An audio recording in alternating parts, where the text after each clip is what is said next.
বাজরাঙ্গি ভাইজান সেটারও শুটিং এখানেই হয়েছে। দারুণ ব্যাপার। কারেন্ট টেম্পারেচার হচ্ছে -12°C। যে একটু বরফের মধ্যে শুয়ে পড়ি। ও তো এই যে দেখো আমি যে হাতে নিয়ে আছি, এই দিয়ে হয় কিন্তু সোয়েটার, যখন পুরো আমি বুঝতে পারছি এই লোমগুলো। আমি আপাতত দাঁড়িয়ে আছি পুরো বরফের ওপরে, তবে ভয় লাগছে। আপনার কেমন লাগলো? আমার খুবই ভালো লেগেছে। খেয়ে বলি, হানিটি নাকি হতে পারে, হানিটি হতে পারে। Welcome to Pahalgam. পেহেলগাঁও, যার অর্থ প্রথম গ্রাম অথবা মেষপালকের গ্রাম।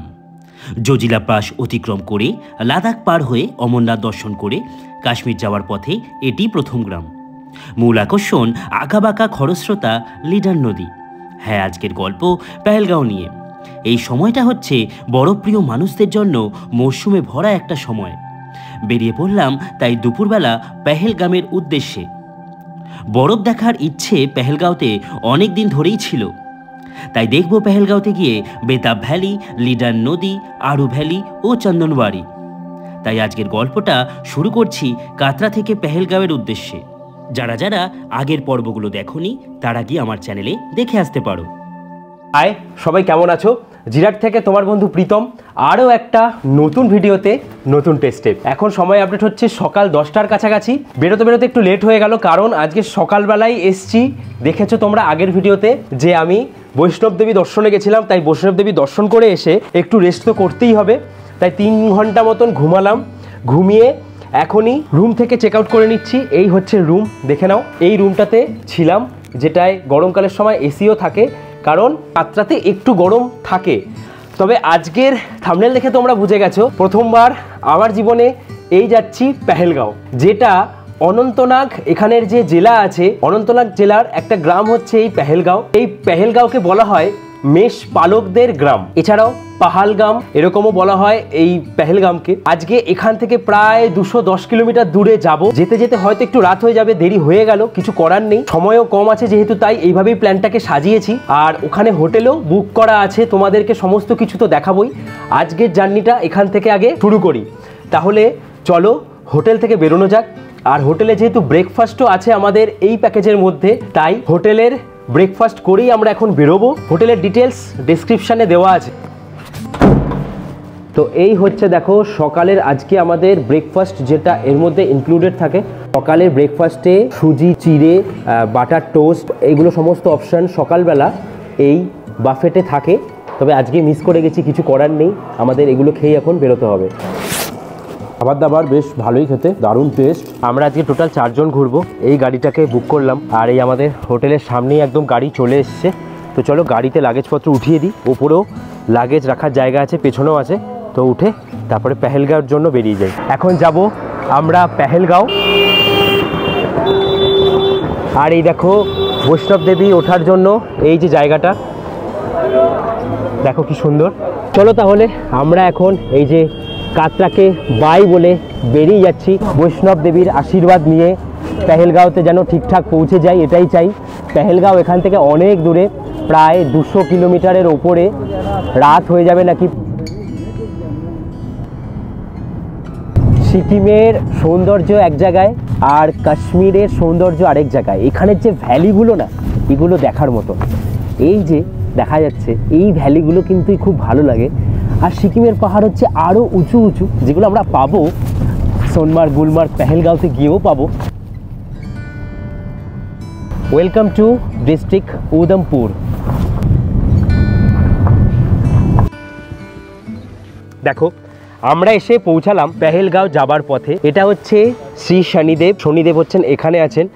এখানে আছে হনুমানজি, এখানে আছে মা কালী, আর এখানে আছে কাল ভৈরব।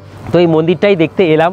ভেতরে লেখা আছে যে ফটো খিচনা মানা है। আর মন্দিরটাকে সত্যিই খুব সুন্দর লাগছে দেখতে, দারুণ লাগছে। আর সবকটাই হচ্ছে কোষ্টি পাথরের, দারুণ। আর এখানে দেখো এই মন্দিরগুলো হেভি লাগছে। পুরো জায়গাটাই, এই মন্দির চত্বরটাই দারুণ।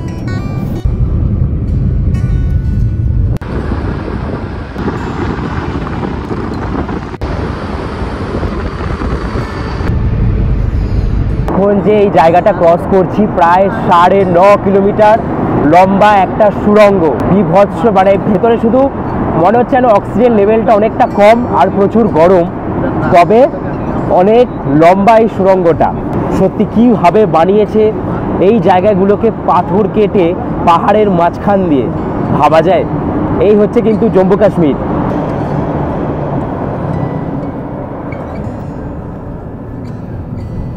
ফাইনালি এত বড় একটা টানেলকে আমরা ক্রস করলাম। দেখো এই পাহাড়ের মাঝখান দিয়ে কিভাবে বানিয়েছে।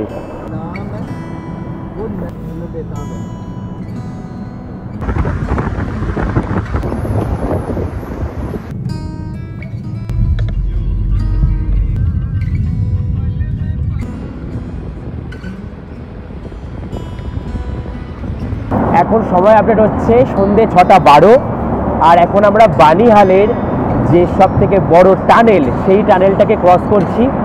একটু আগে ক্রস করলাম বানিহালের রেলওয়ে স্টেশন। এই টানেলটা ক্রস করার পরেই নাকি ওয়েদার পুরো চেঞ্জ হয়ে যায়, আরও নাকি টেম্পারেচার কমে যাবে। দারুণ ব্যাপার হবে, দারুণ দারুণ।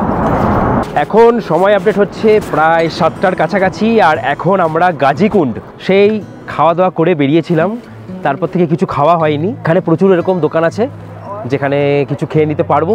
তারপরে পেহেলগাঁওতে হোটেল বুক করা আছে, ওখানে গিয়ে তোমাদের সাথে তো দেখা হবেই। প্রতি বছর জানুয়ারি মাসের এই সময় এখানে বরফ থাকে, এখনো পর্যন্ত বরফ পাইনি। 8 তারিখের পর নাকি বরফ পড়ার সম্ভাবনা আছে। আছি তো 11-12 তারিখ পর্যন্ত, তো দেখা যাক বরফ কেমন পাই কি না পাই। কাশ্মীরের প্রথম চা, দুধ চা, বেশ ভালো। আর এই চলে এসছে মশালা ধোসা, যেটা এই গাজীকুণ্ডে আমরা এসে আজকে সন্ধ্যেবেলা টিফিনের জন্য নিলাম। এমন এই যে দিয়েছে, এটা সাম্বারের ডাল।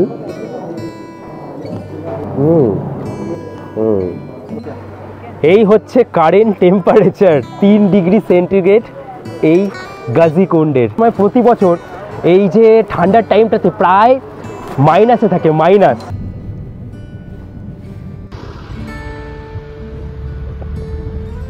ফাইনালি পেহেলগাঁওয়ে ঢুকলাম 8:30 প্রায়। এই এসে পৌঁছালাম আজকে আমাদের এই পেহেলগাঁওয়ের হোটেলে। সময় আপডেট 8:49, রাত হয়ে গেল, 9টা প্রায় বেজে গেল। আমরা এসে পৌঁছালাম, অনলাইনে এটা দেখেছিলাম আমরা, দেখার পরে এসে এখানে রুমগুলোকে দেখলাম। এই হচ্ছে হোটেলটা। দিনের বেলা এই পেহেলগাঁওয়ের এই যে দেখছো পুরো পেহেলগাঁওয়ের চারিদিকের ভিউ তোমাদেরকে দেখাবো। তবে যে টাইমটা এসছি এই টাইমটা এক্সপেক্ট করেছিলাম, আগের বছর কিছুটা স্নো ছিল, স্নো ফলো হয়েছিল, বাট এবার কিছুই নেই। গ্লোবাল ওয়ার্মিং এমনভাবে বেড়ে যাচ্ছে, তো যার জন্য সমস্ত ন্যাচারাল ব্যাপারগুলোই উল্টোপাল্টা হয়ে যাচ্ছে। এখানকার টেম্পারেচার এখন -10। পুরো কাঁপছি, পুরো কাঁপছি। ও ভাই, আর রিয়েল ফিল দেখাচ্ছে প্রায় -12 ডিগ্রি, 10 ডিগ্রির কাছাকাছি। রে বাপরে কি ঠান্ডা! ও বাপরে, প্রথমবারের মতন এই পেহেলগাঁওতে, আর প্রথমবারের মতন এই একটা হোটেলে যেখানে পাশে সুন্দর রিভার একবার দেখা, খুব সুন্দর একটা সাউন্ড পাচ্ছি। এই হচ্ছে নদী, যেটা তোমাদেরকে কালকে সকালে দেখাবো। যা মোটামুটি ঠান্ডা আছে, কি বলবো, কিছু বলার নেই। মানে আইসক্রিম হোক যাই হোক নিয়ে এসে আরামসে এখানে বাইরে রেখে দিলেও গলবে না। আর যাই হোক, স্নোটা পেয়ে গেলে তো দারুণ হতো। চলো তাহলে এবার আস্তে আস্তে রুমে যাওয়া যাক, তোমাদেরকে দেখাচ্ছি। আমাদের রুম হচ্ছে এই হোটেলটার 2nd ফ্লোরে। এই প্লেসটা কালকে সকালে তোমাদের দেখাবো, যেখান থেকে আমি দেখতে পাচ্ছি যে নদীর এই জলের কাছে যাওয়া যায়, আর এখানে বসে সবাই খাওয়া দাওয়া করার একটা ব্যবস্থা আছে। তো চলো ভেতরে যাওয়া যাক। এই হচ্ছে রিসেপশন এরিয়া, সাইড দিয়ে চলে যাব আমরা আমাদের রুমের দিকে। এটা হচ্ছে 1st ফ্লোর, এখন আমরা যাচ্ছি 2nd ফ্লোরে। তো 2nd ফ্লোরে আমাদের রুম দেখিয়ে দিচ্ছি। দেবাশিস এক্সাইটমেন্টে আগেই চলে এসছে। লাইটটা জ্বালানো আছে। আচ্ছা, এই হচ্ছে আমাদের রুম। এই হচ্ছে বেড, বেশ বড়ই, 3 জন আরামসে শুতে পারবে। এরকম হচ্ছে পুরোটাই যেহেতু কাঠের, তাই জন্য এরকম হচ্ছে কিছুটা ভিউ। এখানে একটা আয়না দেওয়া আছে, ড্রয়ার মতন আছে, আর এখানে হচ্ছে সেন্ট্রাল হিটার, পুরো রুমটাকে গরম করবে। আর এখানে একটা টিভি দেওয়া আছে, টিভি তো মনে হয় না কেউ দেখে এখন। আর যেটা ভিউ কালকে তোমাদেরকে এখান থেকে দেখাবো, তবে সেটা কালকেই দেখাবো। এখন আপাতত খাওয়া দাওয়া করি। আমার তো রুমটা পার্সোনালি বেশ ভালোই লাগলো। আর আরেকটা জিনিস, এখানে আসলে তোমাদেরকে তো বলেই দিয়েছি, প্রত্যেকটা ভিডিওতে আমি বলে দেবো, আসার সময় যে কোনো স্টোরে যাবে, জিও স্টোর, এয়ারটেল নয় জিও নেবে, কারণ এখানে হচ্ছে জিও নেটওয়ার্কটা সব থেকে ভালো। কোনো প্রিপেড সিম ইন্ডিয়ার যেখান থেকে খুশি নেওয়া সেটা চলবে না, হয় কাশ্মীরে এসে জিওর প্রিপেড নিতে হবে, আর না হলে ওখান থেকে জিওর পোস্টপেড করিয়ে আনবে। আমি বলবো জিওর পোস্টপেড করিয়ে আনেও 500 টাকা মতন খরচা হয়। যখন জম্মু তাওয়াই স্টেশন ঢোকে তার 2-3টে স্টেশন আগে থেকে নেটওয়ার্ক চলে যায়, যেই পোস্টপেডটা লাগাবে নেটওয়ার্ক চলে আসে। তো এই হচ্ছে কিন্তু সুবিধা। এই বিছানাতে এখন কাটাতে হবে একটা রাত। তোমাদেরকে একবার দেখিয়ে দিই এই টয়লেট আর কি, কোমোড একদম সুন্দর পরিষ্কার পরিচ্ছন্ন আছে, এগুলো দেখানোর কিছু নেই। আর বেসিনও একদম ভালোই। আর এই হচ্ছে এখানে শাওয়ারেরও ব্যবস্থা আছে, আর সেন্ট্রাল গিজার, তাই কোনো চাপ নেই। জল, গরম জল তো আসবেই, এখানে দেখেই বোঝা যাচ্ছে। Welcome to Pahalgam. তো এই যে দিয়ে গেছে চা, দেখো 4 জনের আমাদের 4টে। তো আমি প্রথমে ভাবলাম এটা গ্রিন টি, কিন্তু গ্রিন টি নয়। চলো খেয়ে বলি। হানি টি নাকি? হতে পারে হানি টি হতে পারে। হানি টি মধুর গন্ধ পাচ্ছিস না? হ্যাঁ, মধুর গন্ধ আসছে। হানি টি এটা শিওর। ও অবাক হলাম, অসাধারণ খেতে, অসাধারণ। এই হচ্ছে ডিনার টাইম, রাত 8টা থেকে 10টা। তো এই হচ্ছে ডাইনিং এরিয়া, সবাই বসে পড়েছে, আমিও বসি এবার। ठंड काफी बड़ी आया, बहुत ज्यादा। लेकिन भैया कैसे कान में कुछ ना डाल के। আমাদের রাতের খাবারে কি কি দিয়েছে? রুটি, ভাত, এখানে আছে মটর আলুর একটা তরকারি, এখানে আছে ডাল, আর এখানে হচ্ছে পনিরের একটা তরকারি। আর প্রত্যেকটা রান্না দেখে খুব জিভে জল আসার মতনই লাগছে, দেখি খেয়ে কেমন। তো আমরা যে প্যাকেজটায় আছি এই প্যাকেজটার মধ্যে পুরোটাই ইনক্লুডেড। লাঞ্চ হ্যাঁ শায়দ ইস প্যাকেজ में লাঞ্চ নেই, ব্রেকফাস্ট অ্যান্ড ডিনার। বাড়িতে যখন ছোলার ডাল বেঁচে যায়, মাকে দেখেছি রুটি দিয়েও খেতে, আবার ভাত দিয়েও খেতে। আজকে ঠিক আমার ভাগ্যটা হয়েছে ওরকম যে আজকে এখানে এসে ভাত দিয়ে খেতে হচ্ছে, তবে রুটিরও অপশান আছে। কিছু করার নেই, এখানকার মানুষজন এরকমভাবেই কিন্তু খাওয়া দাওয়া করে। খাওয়া দাওয়া বেশ ভালোই টেস্টি আছে। এখানে যখন তোমরা হোটেল বুক করবে তখন খাওয়া দাওয়া সমেত এই হোটেলে প্যাকেজটা নেবে। তার কারণ হচ্ছে এখানে রাস্তায় আস্তে আস্তে দেখলাম হোটেলের পরিমাণ খুব কম। তোমাদের যদি বুঝিয়ে বলতে পারি, যেমন আমাদের নর্থ বেঙ্গলে কিছু অফবিট গ্রাম আছে, আমরা ঘুরতে যাই, ঠিক সেরকমই অফবিটই ছিল এটা। আস্তে আস্তে এই জায়গাটা জনপ্রিয়তা যখন পায় বহু বছর থেকে, তখন থেকে পেহেলগাঁও এত সুন্দর একটা জায়গা, যাকে বলা হয় মিনি সুইজারল্যান্ড আমাদের ভারতবর্ষের। তাই এখানে যখন আসবে তোমরা এরকম খাবারের হোটেলের পরিমাণ খুব কম পাবে। তো চলো খাওয়া দাওয়া করে চলে এলাম, এবার ঘুমোতে হবে। অনেক ঠান্ডা, অনেক রাত, ঘুমিয়ে পড়ি। দেখা হচ্ছে কালকে সকালে আর্লি মর্নিংয়ে। টাটা। গুড মর্নিং সবাইকে। প্রচুর ঠান্ডা, রুমের মধ্যে হিটারটা একটু চলছে, তাই একটু বেঁচে আছি। তবে সকাল সকাল হিটারটা বন্ধ করে দিয়েছিল, তখন খুব কষ্ট হচ্ছিল। এখানে 7:30 পৌনে 8টার সময় সূর্যের আলোটা পুরো বেরোয়। যখন আমি 6টা সাড়ে 6টায় উঠেছি দেখছি পুরো অন্ধকার, আর 7টার সময়ও দেখছি অন্ধকার, 7:30টার সময় দেখছি আস্তে আস্তে আলো আসছে। আর তোমাদেরকে দেখাই আমাদের রুম থেকে ভিউ কেমন। এই হচ্ছে আমাদের রুম, রুমের জানলা খুললে এই হচ্ছে ভিউ। আর তোমাদের যদি কারেন্ট টেম্পারেচার বলি, কারেন্ট টেম্পারেচার হচ্ছে -12 ডিগ্রি সেন্টিগ্রেড। যা তা অবস্থা, মানে জানলাটা জাস্ট খুলেছি বুঝতে পারছি কি অবস্থা। কালকে রাতে -14-15 হয়ে গেছিলো, এরকমই এখানের কন্ডিশন। তবে স্নো এখনও এখানে পড়েনি, পাহাড়ের কিছু কিছু অংশে ওপরে স্নো দেখা যাচ্ছে, তোমাদের দেখাচ্ছি। এই দেখো ওপরের অংশগুলোতে পুরো বরফের সাদা আস্তরণ, দারুণ দেখা যাচ্ছে এখান থেকে একদম স্নোগুলো। চলো তোমাদেরকে এবার দেখাই এই বাইরের ভিউটা ঠিক কেমন। এই চলে এসেছি বাইরে পেহেলগাঁওতে। ওহ কি সুন্দর একটা জায়গা, কাশ্মীরের একটা ছোট্ট গ্রাম, যে গ্রামটা পহেলগাম বা পেহেলগাম বলা হয়। কত সুন্দর দেখো। আমাদের হচ্ছে এই যে হোটেল, আর হোটেল থেকে এই হচ্ছে নদী, হোটেলের সামনে থেকে এই বয়ে গেছে একটা নদী। আর এখানে দেখো এই হচ্ছে পেহেলগাঁওয়ের ভিউ। ওহ, আর দূরে এইখানে পাহাড়ের ওপরে পুরো স্নো হয়ে আছে, স্নো পড়েছে ওপরে।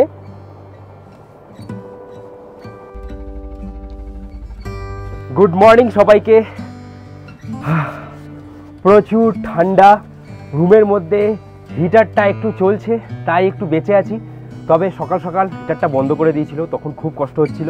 এখানে 7:30 পৌনে 8টার সময় সূর্যের আলোটা পুরো বেরোয়। যখন আমি 6টা সাড়ে 6টায় উঠেছি দেখছি পুরো অন্ধকার, আর 7টার সময়ও দেখছি অন্ধকার, 7:30টার সময় দেখছি আস্তে আস্তে আলো আসছে। আর তোমাদেরকে দেখাই আমাদের রুম থেকে ভিউ কেমন। এই হচ্ছে আমাদের রুম, জানলা খুললে এই হচ্ছে ভিউ। আর তোমাদের যদি কারেন্ট টেম্পারেচার বলি, কারেন্ট টেম্পারেচার হচ্ছে -12 ডিগ্রি সেন্টিগ্রেড। যা তা অবস্থা, মানে জানলাটা জাস্ট খুলেছি বুঝতে পারছি কি অবস্থা। কালকে রাতে -14-15 হয়ে গেছিলো, এরকমই এখানে কন্ডিশন। তবে স্নো এখনও এখানে পড়েনি, পাহাড়ের কিছু কিছু অংশে ওপরে স্নো দেখা যাচ্ছে, তোমাদের দেখাচ্ছি। এই দেখো ওপরের অংশগুলোতে পুরো বরফের সাদা আস্তরণ, দারুণ দেখা যাচ্ছে এখান থেকে একদম স্নোগুলো। চলো তোমাদেরকে এবার দেখাই এই বাইরের ভিউটা ঠিক কেমন। এই চলে এসেছি বাইরে পেহেলগাঁওতে, কি সুন্দর একটা জায়গা। কাশ্মীরের একটা ছোট্ট গ্রাম, যে গ্রামটা পহেলগাম বা পেহেলগাম বলা হয়। কত সুন্দর দেখো। আমাদের হচ্ছে এই যে হোটেল, আর হোটেল থেকে এই হচ্ছে নদী, হোটেলের সামনে থেকে এই বয়ে গেছে একটা নদী। আর এখানে দেখো এই হচ্ছে পেহেলগাঁওয়ের ভিউ। ও আর দূরে এইখানে পাহাড়ের ওপরে পুরো স্নো হয়ে আছে, স্নো পড়েছে ওপরে। চায়ে সকাল সকাল চলে এলো চা, তবে এদের চাটা পুরোই আলাদা। এখানে সেই যষ্টি মধু, এলাচ, লবঙ্গ, দারচিনি সমস্ত কিছু দিয়ে এরকম একটা চা বানায়। আমার তো স্পেশালি দারুণ লাগছে। এইরকম চায়ের স্বাদ আমাদের আবার দার্জিলিংয়ে গিয়ে পাই না। এখন অলরেডি প্রায় -8 ডিগ্রি 9 ডিগ্রি হয়ে গেছে। भैया आज क्या क्या है सुबह में खाने में दिखा दीजिए थोड़ा। উপমা, ম্যাগি। খাবারের অপশানে শুধু আছে সুজি আর ম্যাগি, আরও 2-1টা অপশান থাকলে বেশ ভালোই হতো। এটা খুব একটা ভালো লাগলো না। এখন আমরা খাবো সুজির হালুয়া। সময় আপডেট প্রায় 10:30 11টার কাছাকাছি। আর আমরা এখন এখান থেকে পেহেলগাঁওয়ের যে লোকাল সাইট সিন হয় সেই সাইট সিন করে একবারে রাতেই বেরিয়ে যাব শ্রীনগরের উদ্দেশ্যে। আর আমাদের এইখানে যে থাকার খরচা 3000 টাকা করে। যারা তোমরা নর্মালি আসবে তাদের 3300 টাকার মধ্যে লাঞ্চ আর ব্রেকফাস্ট নিয়ে হবে। ফোন করার পরে যদি বেশি বলে, বার্গেন করার দায়িত্ব তোমাদের বার্গেন করে নিতে হবে। আমরাও বার্গেন করেছিলাম, তারপরেই কমে হয়েছে। আর আমাদের গাড়ি ওই যে ওপরে চলে এসছে। এবার এখান থেকে বেরিয়ে যাচ্ছি। চলো হোটেলকে, এই পাহাড়কে বাই বললাম। এখানের পাহাড়ে বরফ, আরেকটা জায়গায় বরফ দেখাই। এইখানের পাহাড়ে দেখো ফুল বরফ হয়ে আছে। ও ব্যাড লাগ এটাই যে এত সুন্দর একটা ওয়েদারে এসছি, যে টাইমে বরফ পড়ার কথা সেই টাইমে আমরা এসে বরফ পেলাম না। আজকে এই গাড়িটাতে করে ট্রাভেল করব। আমাদের যে গাড়ি, এই গাড়িটাই পেহেলগাঁওতে আসার পরে পেহেলগাঁওয়ের যে ট্যাক্সি স্ট্যান্ড আছে তাদের আলাদা যে কমিটি আছে, এনাদের কমিটির মাধ্যমেই কিন্তু পেহেলগাঁও ঘোরার জন্য আলাদা করে গাড়ি নিতে হবে। আর আমাদের যে গাড়িটা থাকবে এটাও কিন্তু আজকের দিনের জন্য পুরো চার্জেসটা লাগবে। তো তোমাদেরকে দুটো গাড়ির চার্জেস পে করতে হবে, কোনো অপশান নেই। তাই এটাতেই করে যাব। এই গাড়িটায় আজকে আমরা ট্রাভেল করব, যার ভাড়া নেবে 2200 টাকা। তো এবার আমরা গাড়িতে উঠে পড়ি। এই যে মুম্বাইয়ের দাদা দিদিরা চলে এসছে, ওরাও গাড়িতে উঠছে। 11টা 11 হোয়াট এ টাইমিং, 1-1-1-1। তো আমরা এখন একজন করে বেরোলাম। এই হচ্ছে ভিউ, কি দুর্দান্ত লাগছে এদিকে ভিউটা। উপরে পুরো বরফ।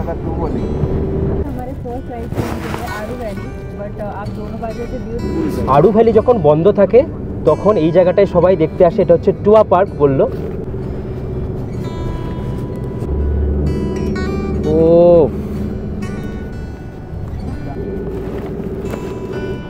দেখো কি সুন্দর লাগছে, পুরো পাইন ফরেস্টে ভর্তি, দুর্দান্ত লাগছে। দারুণ একটা রাস্তার মধ্যে দিয়ে আমরা যাচ্ছি। ও দারুণ দারুণ।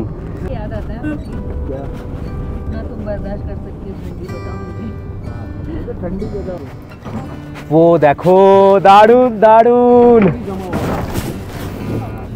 আমাদের পেহেলগাঁও থেকে 12 কিলোমিটার দূরে হচ্ছে এই আড়ু গ্রাম, যেটা অনন্তনাগ জেলার একটা অংশ, ছোট্ট সুন্দর গ্রাম, যেটার মধ্যে আমরা এখন প্রবেশ করলাম। আর দেখো এখানে দেখা যাচ্ছে পুরো বরফের ঢল। আর রাস্তা দিয়ে যেতে যেতে তো বরফ দেখতে পেয়েই গেলাম।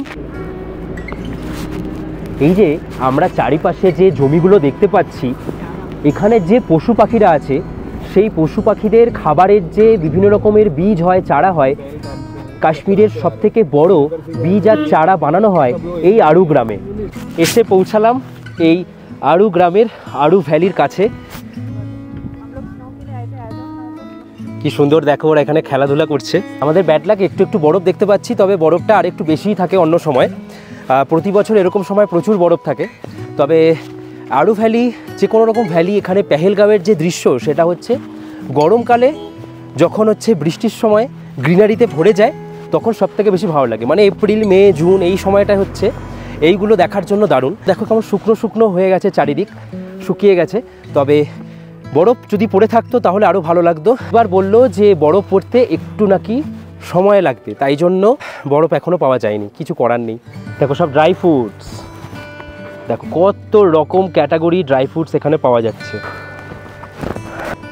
দারুণ লাগছে, দারুণ।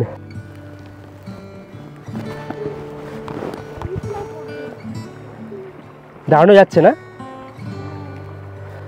কোথা থেকে এসছেন আপনারা? বাংলাদেশ থেকে। বাহ, দারুণ ব্যাপার। দেখো কি সুন্দর বরফে দাঁড়িয়ে আছে, ভেঙে যাচ্ছে না। আমরা কি দাঁড়াতে পারবো? আমরা দাঁড়ালে মনে হয় ভেঙে যাবে না? না, দাঁড়ানো যাচ্ছে। বাহ, দারুণ ব্যাপার। গ্রাম খুবই সুন্দর, একটা বিউটিফুল, ভেরি নাইস। বরফ এখানে যেটা এক্সপেক্ট করছিলাম সেখানে এখন ওইভাবে নেই। আপনার কেমন লাগলো? আমার খুবই ভালো লেগেছে।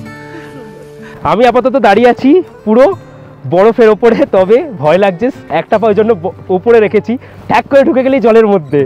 দারুণ লাগছে, ব্যাপক একটা ফিল। ও, আর প্রচুর স্লিপারি। চলো একটু বরফের দেখা এখানে তো পাওয়া গেল। দুঃখের বিষয় এটাই যে এই সময় এই জায়গাগুলোতে একটু হলেও বরফ থাকে, আরও কিছুদিন পরে বরফে আরও ঢেকে যায়।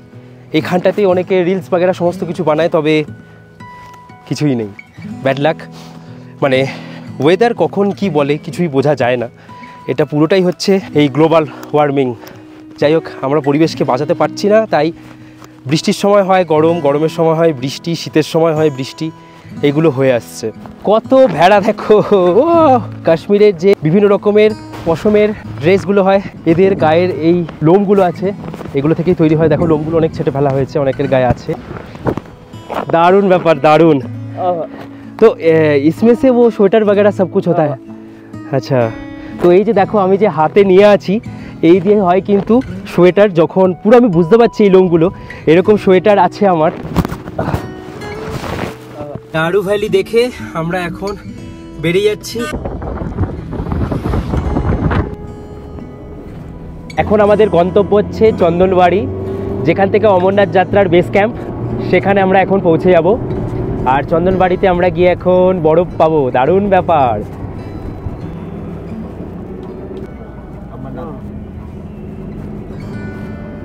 আর এই টাইমে এই জায়গাগুলোতেও বরফ থাকে, বাট লাক।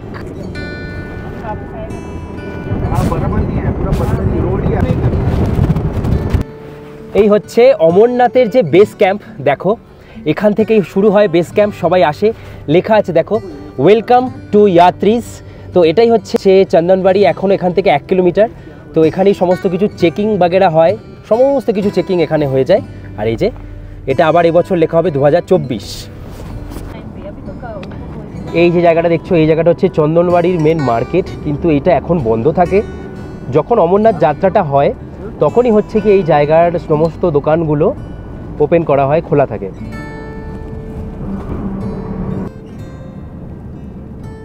তো আমরা এসে পৌঁছালাম এখন এই চন্দনবাড়িতে। ও বাপরে, প্রচুর ঠান্ডা, প্রচুর ঠান্ডা। এখানে প্রচুর খাবারের দোকান আছে, এখানে খাবারও কিছু তোমরা খেয়ে নিতে পারো যারা হোটেলে যদি খাবারের ব্যবস্থা না থাকে। ও ফাইনালি এসে চন্দনবাড়িতে, এরকম ভিউ। যাব এখন এই বরফের কাছে। এই হচ্ছে লিডার নদী। এই লিডার নদীর বরফ পুরো জমে গেছে, আর আমরা এই বরফে এখন যেতে চলেছি। তো চলো, এসে পৌঁছালাম আমরা এই চন্দনবাড়িতে। অমরনাথ যাওয়ার একমাত্র রাস্তাই হচ্ছে এই চন্দনবাড়ি। আরে দেখো কোথা দিয়ে যাচ্ছি, নিচে পুরো বরফ। আর অমরনাথ যাত্রা হয় জুলাই আর আগস্ট, এই দুটো মাসে। মানে এই টাইমে প্রচুর বরফ বলতে আরও বরফ থাকে, তবে এবার যেহেতু বরফ দেরিতে পড়ছে তাই জন্য এই অবস্থা। আমরা প্রায় 9,500 ফুট ওপরে আছি, পুরো বরফ, এগুলো পুরো বরফ, নোংরা হয়ে গেছে। ও ফাইনালি পুরো বরফের মধ্যে। কেমন লাগছে বল? দারুণ। ফাইনালি চন্দনবাড়িতে এসে আমরা বরফের দেখা পেয়েছি। ও কি সুন্দর লাগছে দেখো, জীবনে প্রথমবারের মতন এরকম একটা বরফের ফিল নেওয়া সত্যি আলাদাই ব্যাপার। আর চন্দনবাড়িতে এটা আরও একটা এমন জায়গা যেখানে দেখো কি সুন্দর গ্লেসিয়ার জলের এগুলো বরফ জমে আছে, একবার দেখা দেবাশিস, দুর্দান্ত লাগছে। ও দূর দূরান্ত পর্যন্ত শুধু বরফ আর বরফ পড়ে আছে, আর এর মধ্যে এসে এরকম দাপাদাপি করার মজাই আলাদা। ভাবছি একটু বরফের মধ্যে শুয়ে পড়ি। ও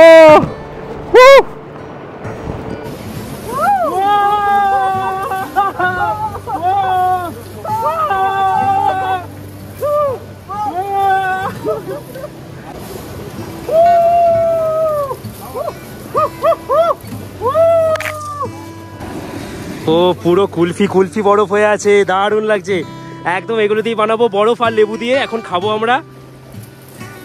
কার লাগবে কুলফি বলো, আমি নিয়ে যাচ্ছি। বরফ দিয়ে লেবু দিয়ে খাওয়া হবে।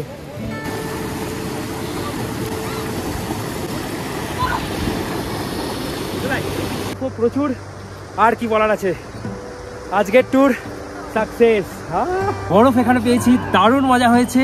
চন্দনবাড়ি থেকে এবার বেরোবো। তোমাদের কেমন লাগছে বলো ট্যুরটা? ও চারিদিকে একবার দেখো। ও এই হচ্ছে দেখো অমরনাথ যাত্রার জন্য যেখানে যেখানে যেতে হয়, চন্দনবাড়ি থেকে পিসুটপ, জাজিপাল, শেষনাগ, তো প্রত্যেকটা জায়গাকে ক্রস করেই পৌঁছাতে হয় অমরনাথে। অমরনাথ যাত্রা করার ইচ্ছে তো আমার আছে, তবে ওটা খুব কঠিন। জানি না, মন যবে চাইবে তবেই যাব। চিকেন মোমো कितने करके? 100 रुपया दे दीजिए। वाह, পাহাড়ের এরকম দৃশ্য আর সাথে পেতে হবে মোমো। দেবাশিস কেমন বানিয়েছে রে? মোটামুটি চিকেন আছে। আমরা চন্দনবাড়ি ঘুরে এবার যাচ্ছি। এখন আমরা বেতাব ভ্যালি ঘুরে তারপর আমাদের ট্যুর আজকের মতন কমপ্লিট হবে।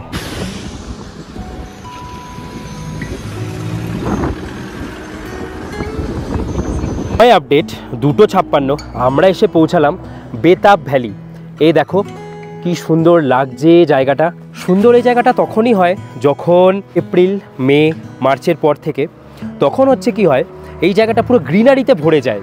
গ্রিনারিতে ভরে যাওয়ার জন্য দুর্দান্ত লাগে। আর দুঃখের বিষয় এটাই যে এই জায়গাগুলো এখন বরফে থাকার কথা, মানে বরফে ঢেকে থাকার কথা এই বেতাব ভ্যালি, কিছুই বরফ নেই। গ্লোবাল ওয়ার্মিংয়ের এতটাই বাজে পরিণতি আমরা সেটা নিজের চোখে দেখতে পাচ্ছি। এখানকার মানুষজন বলছে যে প্রতি বছর এরকম সময় বরফে পুরো ঢেকে থাকে।